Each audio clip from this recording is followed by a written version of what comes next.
Рассматривая расставленные ловушки в лесу, охотник обнаружил старого и слабого волка. Животное лежало без сил, и старик решил ему помочь. Он хотел приручить волка и забрал его к себе в избу с надеждой на будущее. Однако, когда животное окрепло от питания, оно перестало допускать к себе дворовых собак. Охотник осознал, что волку необходима свобода, и с тяжелым сердцем отпустил его обратно в лес.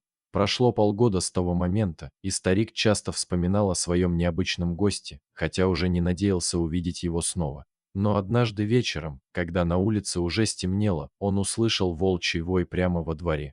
За ним последовал стук в дверь. Ближайшая деревня находилась в нескольких километрах, и старик с некоторой опаской открыл дверь. Однако, за порогом его ожидала лишь замерзшая девушка. В некотором отдалении стоял тот самый волк, которого охотник спас в прошлом. После того, как девушка согрелась, она рассказала, что с ней произошло.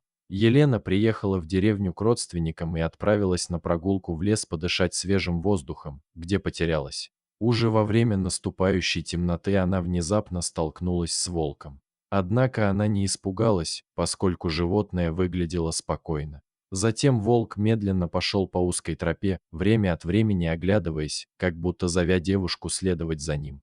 Не имея других вариантов, Елена последовала за волком и оказалась прямо возле избушки охотника. Девушка заночевала у старика, а поутру он проводил ее до деревни. Волк же вернулся в лес и больше никогда не появлялся рядом с людьми. Иногда животные могут проявлять черты, которые кажутся похожими на человеческие.